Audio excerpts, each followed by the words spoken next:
Alright, pengenalan stay at home. Istilah terwujudnya ayat stay at home di kalangan masyarakat Malaysia ialah apabila kerajaan telah melaksanakan Perintah Kawalan Pergerakan iaitu PKP pada 18 Mac 2020 untuk mengatasi wabak pandemik iaitu coronavirus atau COVID-19 yang menyular di Malaysia. Stay at home merupakan satu langkah di mana kerajaan telah menyuruh semua masyarakat agar mematuhi arahan untuk berada di rumah dan tidak bercampur gaul dengan orang lain. Ini adalah untuk memastikan rantaian wabak COVID-19 dapat diputuskan dengan segera. Jadi apabila rantaian ini dapat diputuskan dengan segera, maka penyebaran penyakit itu dapat diatasi ya. Kira virus pun kira terhapus ya, sebab tak ada siapa nak connect kan. Kita sendiri sebagai masyarakat Malaysia, kita tak mahu patuhi arahan kerajaan. Tak malu ke? Kerajaan dah buat macam-macam kot untuk kita, tapi kita ketegak piang. Tak elok macam ni. Kita nak hapuskan corona, tapi kita sendiri duk hawak pi mata. So untuk kebaikan sejagat, mari kita dengar apa yang sahabat-sahabat saya nak cerita tentang kebaikan dan keburukan tentang stay at home. Sikap pentingkan diri sendiri dengan mengingkari arahan pihak kerajaan untuk berada di rumah akan membawa kesan kepada diri, keluarga dan masyarakat. Lebih-lebih lagi ketika pandemik yang sedang berlaku di seluruh dunia pada masa kini, iaitu coronavirus COVID-19. Terdapat banyak kesan yang boleh kita lihat. Antara kesan yang boleh dilihat adalah kita akan dijangkiti wabak dan akan menyebabkan penyebaran kepada orang sekeliling. Lebih-lebih lagi kepada mereka yang berisiko tinggi untuk dijangkiti, seperti warga tua, kanak-kanak kecil dan mereka yang berpenyakit kronik. Ini juga akan menyebabkan masyarakat tidak dapat meneruskan kelangsungan hidup seperti biasa. Contohnya seperti peniaga kecil-kecilan. Ia akan menyebabkan hidup mereka terbeban oleh kerana ia adalah hasil utama pendapatan mereka untuk meneruskan hidup. Malahan kita juga akan membawa beban untuk diri sendiri kerana ingkar akan arahan pihak kerajaan. Mereka yang ingkar akan dikenakan tindakan yang tegas oleh pihak berkuasa dengan dikenakan denda atau dipenjara. Wang mungkin boleh dicari tetapi nyawa tidak dapat dibeli. Hai, Assalamualaikum warahmatullahi wabarakatuh dan salam sejahtera kepada penonton. Baik, sekarang ini saya akan terangkan kepada anda semua tentang kesan kepada negara kita apabila kita ingkar arahan oleh pihak berkuasa iaitu stay at home. Pandemik COVID-19 ini telah pun datang ke negara kita ni sejak awal tahun 2020, tak silap saya. Okey, baik. Kesan yang boleh saya share kepada tuan-tuan dan puan-puan, yang pertamanya ialah apabila kita ingkar arahan, kita tidak stay at home, kita keluar jumpa kawan, kita jumpa family, maka kita terdedah dengan wabak COVID-19 ini dan sekaligus menambahkan bilangan kes di negara kita. Dan ia tidak mustahil untuk negara kita menjadi negara yang mendalui carta positif COVID-19. Yang kedua yang boleh saya berikan ialah apabila negara kita dikategorikan sebagai zon merah, sektor ekonomi akan menjadi merosak kerana hampir keseluruhan sektor-sektor ekonomi tidak dapat berjalan. Dan antara kesan yang paling ketara yang kita boleh lihat di negara kita dan seluruh dunia, harga minyak mentah turun dengan mendadak, menjejaskan seluruh negara dan juga ekonomi. Apabila harga minyak naik ataupun turun, ia memberikan kesan kepada seluruh faktor. Seterusnya, saya akan menerangkan tentang kesan tidak stay at home terhadap frontliner.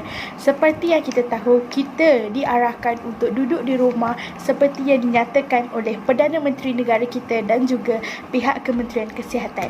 Jadi, terdapat banyak kesan yang akan dihadapi jika kita masih beringkar untuk stay at home. Antara kesan yang kita akan dapat ialah penularan penyakit COVID-19 akan semakin bertambah.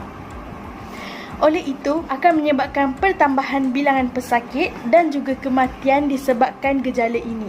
Di samping itu, akan memberi kepenatan terhadap frontliner dan frontliner juga kurang masa dengan diri sendiri dan juga family. Diharapkan hadirin sekalian untuk sentiasa stay at home. Kita jaga kita, frontliner.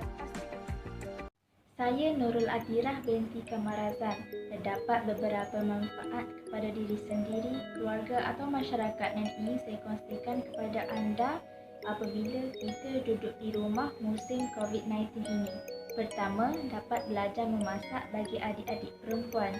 Inilah masa untuk belajar memasak, terutamanya jika anda tinggal di asrama. Bermulalah dengan menolong ibu di dapur dengan masakan yang biasa dimasak oleh ibu. Jika berminat, teruskan lagi dengan mempelajari masakan dari buku resipi atau dari internet. Tentu lebih menarik kan? Seterusnya, berkebun untuk ibu bapa.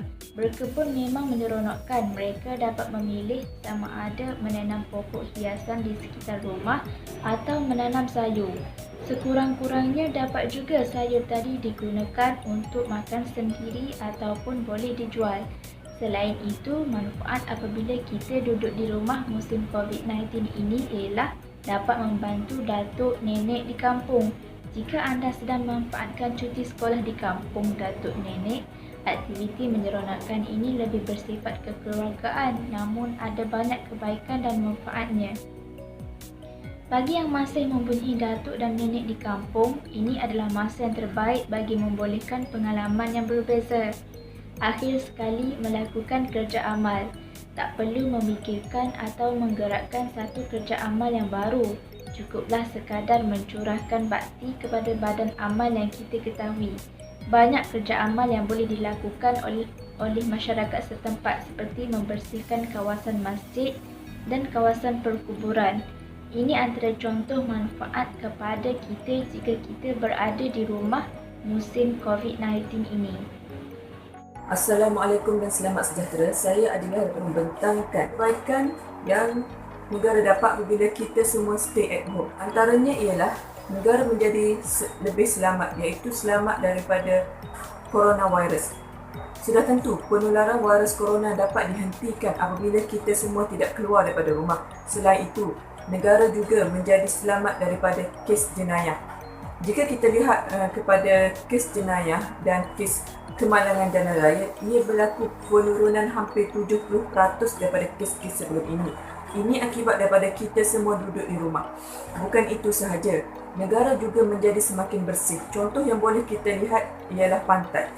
Sekarang ini tidak lagi terdapat sampah bertaburan di kawasan pantai. Ini adalah antara kebaikan kepada negara apabila kita tidak melakukan aktiviti luar dan sentiasa duduk di rumah. Okey geng, kita masuk sikit lagi dalam topik ini. Kita sendiri juga telah melihat kesungguhan pasukan perubatan, pasukan tentera, pihak polis dan frontliner lain dalam usaha mereka untuk membendung wabak COVID-19 ni.